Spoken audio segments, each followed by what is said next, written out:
Salut à tous. Ok, j'ai l'honneur de vous introduire cette courte vidéo sur la prochaine séance, juste une introduction de la prochaine séance. Et dans cette vidéo, nous allons parler de les dérivés dans le langage business. Donc, comme je l'ai toujours dit, nous voulons que le contenu du cours soit approprié à vos attentes en tant qu'agro-entrepreneur le plus que possible. OK? Donc, on va essayer de voir comment on peut appliquer ces dérivés dans l'entreprise ou dans le langage business. OK? Dans l'entreprise ou dans le langage business. On a vu les limites, les continuités, les dérivés, les graphes. Avant de passer aux fonctions, ce sera la prochaine chose qu'on aura à voir dans 2 semaines, aux fonctions, les différentes fonctions linéaires, logarithmiques, exponentielles, pour les prévisions de croissance et de développement. Nous allons d'abord voir le langage business avec les dérivés. OK, pour ce faire, nous allons nous accentuer un peu sur des notions que probablement vous avez étudiées à travers les microéconomies. OK, donc qui concernent les variations de coûts et de revenus, les variations de coûts, de revenus, des profits, variations de coûts, variations de revenus, variations de profits. OK, donc on peut dire que les dérivés sont utiles. On peut utiliser les dérivés si on aimerait évaluer les variations de coûts, de revenus et de profits. Le fait est que le revenu marginal, par exemple, c'est exactement la dérivée de la fonction de revenu. Le revenu marginal, c'est la dérivée de la fonction de revenu. Le coût marginal, c'est la dérivée de la fonction de coût. Donc, jusque-là, je suis certain qu'on a bien compris les dérivés parce qu'on a fait l'effort de rendre pratique. Quand on dit le coût marginal, c'est c'est la dérivée de la fonction de coût. Vous savez très bien que la dérivée, c'est un taux. C'est un taux de croissance. Okay? C'est un taux de croissance. On a vu ça dans la pratique à travers les graphes. C'est comme une variation par rapport à une très petite variation de x. C'est une variation de la fonction f de x par rapport à une très petite variation de x. Maintenant, le profit marginal également, je reviendrai sur le coût marginal et les revenus. Le profit marginal, c'est la dérivée de la fonction de profit. Mais on sait très bien que la fonction de profit, on sait que le profit est formé à partir du revenu et de la fonction de coût. Donc, euh, la fonction de profit qu'on peut noter P de X, c'est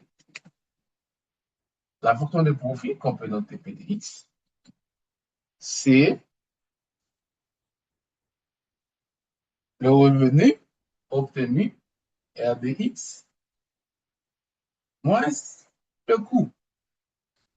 OK? Le coût consenti pour obtenir ce revenu.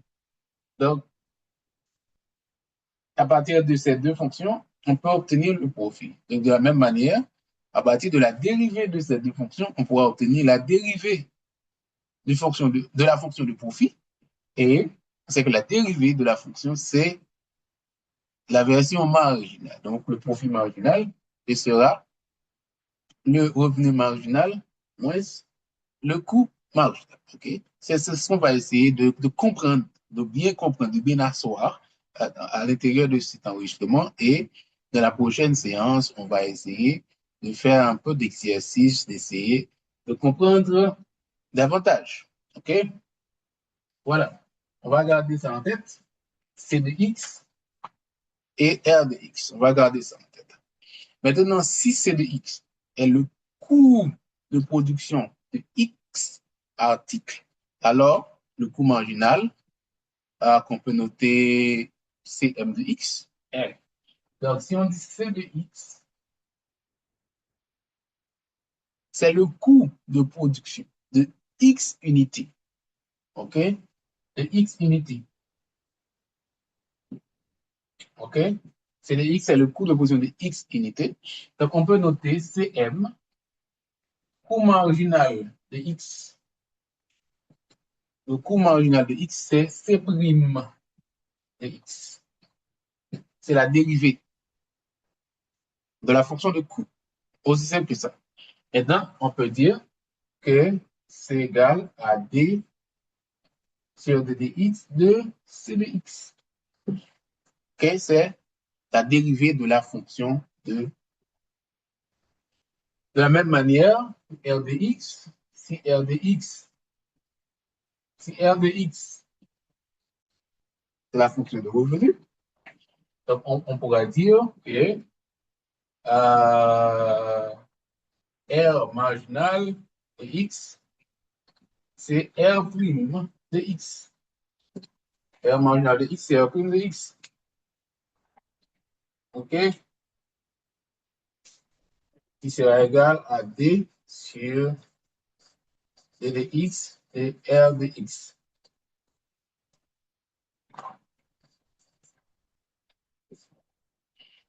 OK? On va garder ça aussi simple que ça part. Donc, le coût marginal, c'est la dérivée de la fonction de coût. Le revenu marginal, c'est la dérivée de la fonction. Le revenu marginal, c'est la dérivée de la fonction de revenu. Et donc, qu'en est-il du profit marginal? Donc, on a vu que le profit, c'est le revenu moins le coût. P de X, c'est R de X moins C de X. Alors, il y a aucun problème à écrire P' de X. Donc, il y a une petite particularité qu'on a étudiée avec les dérivés depuis le secondaire, c'est que la somme de, de la somme de dérivés est égale à la dérivée, ou la dérivée d'une somme est égale à la somme des dérivés. La dérivée d'une somme est égale à la somme des dérivés. Donc, ce sera la somme des dérivés. OK? C' de x. Donc, P' de x, ce sera R' de x moins C' de x. Donc, aussi simple que ça paraît. D'accord? Maintenant, pour faire court, on va dire,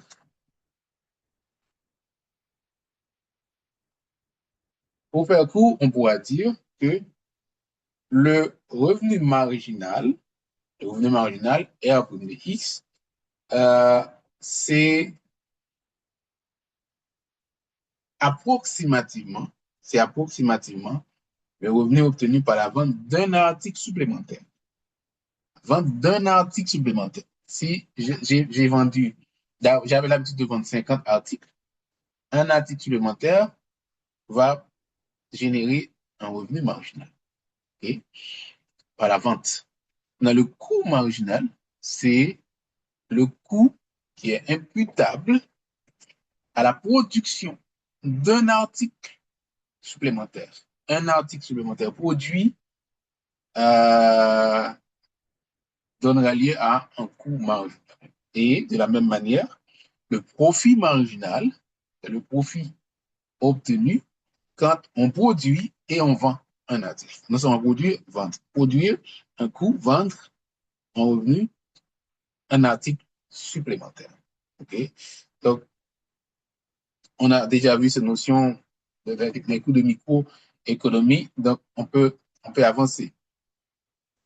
Donc là, on va essayer de faire un petit exercice pour rendre ça plus clair, plus pratique. Rendre ça plus clair, plus pratique. Le coût de production de X articles est CDX. Et CDX est exprimé en centaines de dollars. On peut mettre n'importe quelle unité, il ne faut pas avoir peur. Donc, on dit CDX, c'est le coût de production pour X articles. OK? Et C de x est une fonction. C'est une fonction représentée par radical de x. C de x égale à radical de x. Cette fonction, on l'a fait la semaine dernière. On l'a étudié, on a fait la dérivée de cette fonction.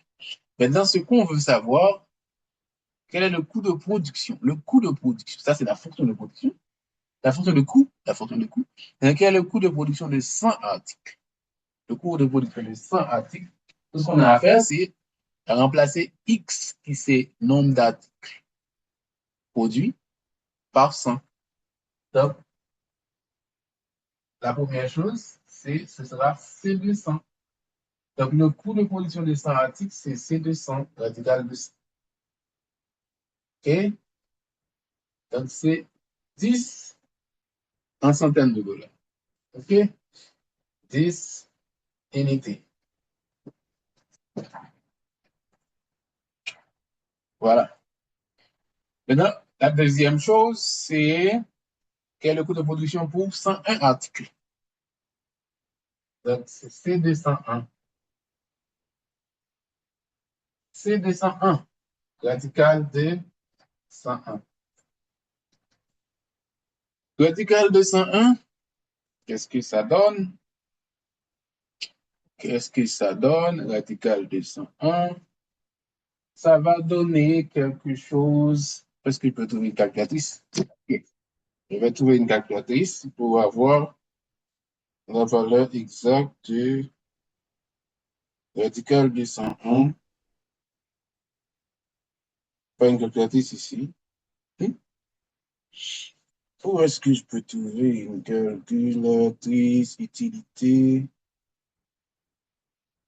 Il n'y a pas eu de calculatrice. Ah, pourquoi il n'y a pas eu?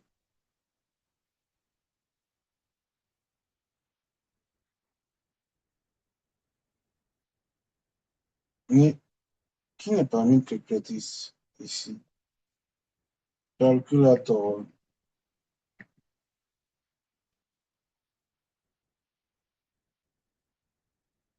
Non, je vais demander radical 201 à Google. Euh,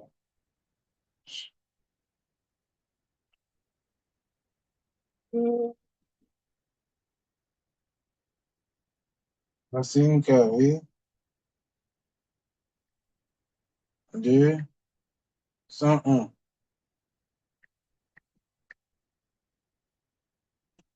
Ok, la radicale de 101, ça donne 10,049. On peut dire ça a donné 10,05. 10,05 radical de 101. OK? Maintenant, on dit quel est le coût euh, de, du 101e article. Le coût pour le 101e article. Donc, le coût pour le 101e article, alors, ce sera 10 moins 6,05. Donc, ce sera 10. Donc, ce sera 10,05 moins 10. Donc, le coût pour le 101e article, 0,05. C'est le coût pour le 101e article. On voit? Donc, c'est le coût pour 100, le coût pour 101. Donc, la différence, c'est le coût pour le 101e article. Maintenant, la deuxième chose qu'on demande de faire, c'est de calculer le coût marginal.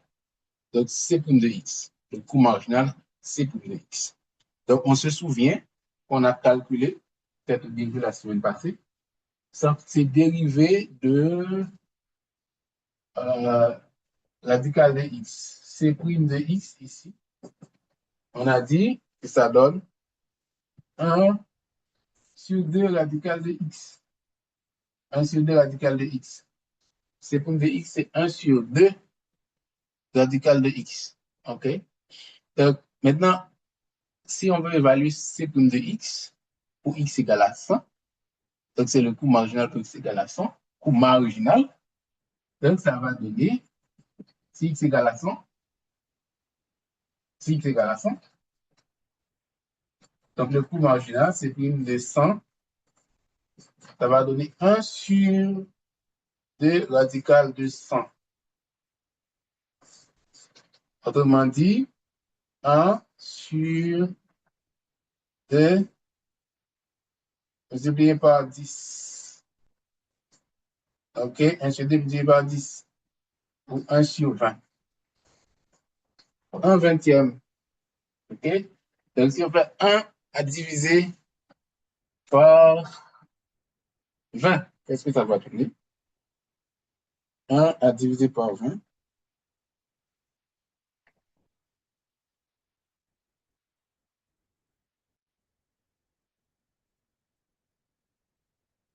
Ça donne 0,05. OK? 1 à diviser par 20, ça donne 0,05. Ça donne la même chose ici. OK? Donc, on comprend que si on ne possède pas la formule de la dérivée, on calcule seulement C' de x, donc ce sera facilement, à travers la dérivée, de trouver le coût marginal. Donc, si on, ça, c'est la manière détaillée de trouver la marge. On calcule pour 100, on calcule pour 101, on fait la différence, on trouve le coût marginal pour la production d'une unité supplémentaire. Et là, à travers la dérivée, on trouve directement le coût, la même chose pour la production d'une unité supplémentaire. OK? Donc, j'espère que ça fait sens. Pour le coût marginal, c'est exactement la dérivée de la fonction de coût. OK.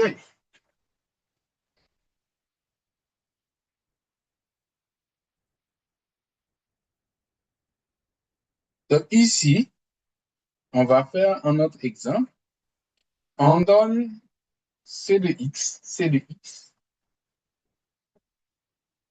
qui est égal à 5x plus 100.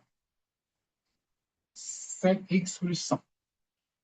Et on donne une fonction de revenu R de x qui est égal à 3x carré. OK? Il y a des unités derrière, c'est des fonctions de coût, il y a centaines de dollars ou de gourdes, des unités derrière. Donc, on demande de trouver la fonction de profit. Donc, très facilement, comme on l'a vu, la fonction de profit P de x, ce sera le revenu, la fonction de revenu, moins la fonction de coût, c'est de x. Même unité. OK? Donc, P de x, ça va donner 3x carré moins 5x moins 100. Ça, c'est la fonction de profit. C'est la fonction de profit. Okay? La fonction de... Maintenant, si on veut trouver la fonction de coût marginal, de revenu marginal et de profit marginal, il suffit de faire les deux. Okay? Fonction de revenu marginal, le coût marginal, c'est de x. Donc, on ne va pas utiliser les formules de démonstration. Donc, on peut utiliser les formules rapides qu'on savait, mais entre nous, on sait très bien d'où ça vient. OK? Donc, si on a c de x, donc la dérivée, ce sera 5. La dérivée de 5x, c'est x. La dérivée de 100, OK? 0.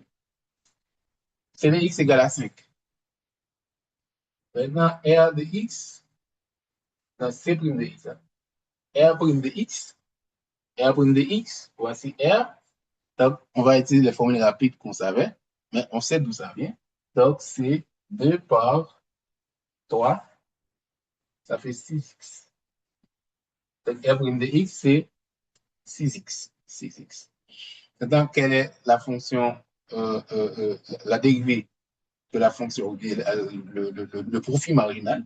C'est la somme des dérivés. C'est la somme des dérivés. Donc, P' de x égale à 6x moins 5. Donc, c'est le revenu moins le coût. C'est la somme des dérivés. Donc, on dit, si on aimerait évaluer les fonctions à base de pour x égale à 100, pour x égale à 100, quel est le coût pour la production de 100 articles? Donc, c'est 1200. Ça va donner 5. C'est une constante, ça reste 5. Donc, c'est 1200, c'est 5. Et donc, quel est le revenu marginal pour la production de 100 articles? Le revenu marginal, ok, c'est R' de 100. R' de 100, c'est 6 par 100, 600.